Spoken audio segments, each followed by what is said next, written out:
ವಿಜ್ಞಾನ ಮತ್ತು ಧರ್ಮ ಎರಡು ರೈಲ್ವೆ ಹಳಿಗಳಿದ್ದಂತೆ ಪರಸ್ಪರ ಸಂಧಿಸುವುದಕ್ಕೆ ಸಾಧ್ಯವೇ ಇಲ್ಲವೆಂಬುದು ಹಲವರ ವಾದ. ಆದರೆ ವಿಜ್ಞಾನ ಮತ್ತು ಧರ್ಮವನ್ನು ಬೆಸೆದದ್ದು ನಮ್ಮ ಭಾರತೀಯ ಋಷಿಮುನಿಗಳ ಹೆಗ್ಗಳಿಕೆ.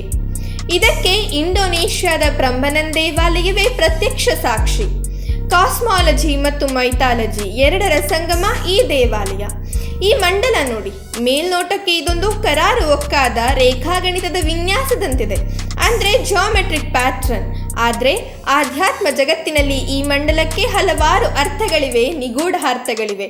ವಿಶೇಷ ಅಂದರೆ ಹಿಂದೂ ಹಾಗೂ ಬೌದ್ಧ ಧರ್ಮ ಎರಡರಲ್ಲೂ ಮಂಡಲದ ಪರಿಕಲ್ಪನೆ ಇದೆ.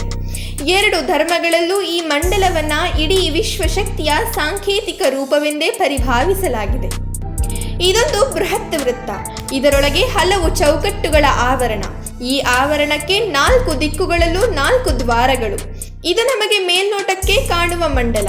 ತಂತ್ರಶಾಸ್ತ್ರದ ಪ್ರಕಾರ ಈ ಮಂಡಲ ಬ್ರಹ್ಮಾಂಡವನ್ನು ಆವರಿಸಿರುವ ಕಾಸ್ಮಿಕ್ ಎನರ್ಜಿ ಹಾಗೂ ನಮ್ಮೊಳಗಿನ ಶಕ್ತಿಯನ್ನು ಬೆಸೆಯುವ ಮಾಧ್ಯಮ.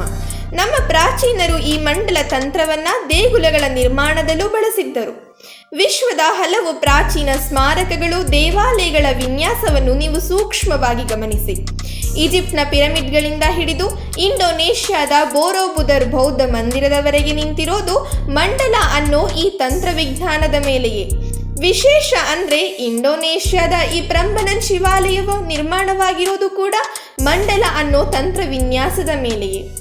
100 ರಾಕೆಟ್ಗಳು ಒಮ್ಮೆಲೆ ಮುಗಿಲೆಡೆಗೆ ಚಿಮ್ಮುತ್ತಿರುವಂತೆ ಕಾಣೋ ಈ ಪ್ರಂಬನನ್ ದೇವಾಲಯದ ವಿನ್ಯಾಸ ನಮ್ಮ ಕಲ್ಪನೆಗೆ ನಿಲುಕೋದಿಲ್ಲ.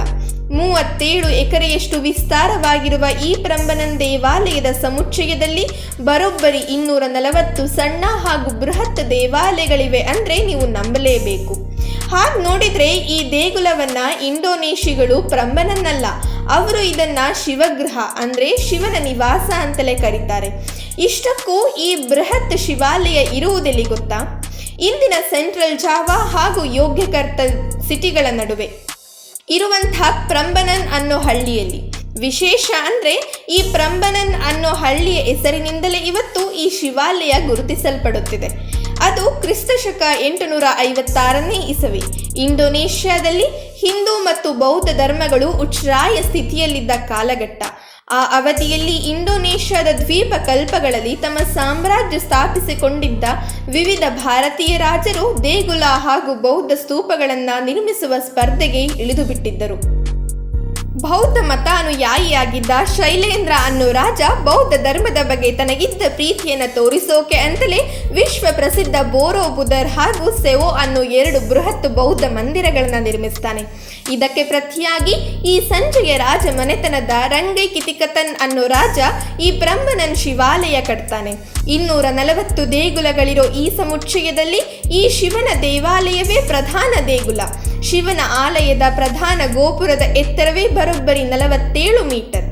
ಶಿವನನ್ನ ಕೇಂದ್ರವಾಗಿರಿಸಿಕೊಂಡು ಅಕ್ಕಪಕ್ಕದಲ್ಲಿ ಬ್ರಹ್ಮ, ಮಹಾವಿಷ್ಣುವಿನ ದೇವಾಲಯಗಳಿವೆ.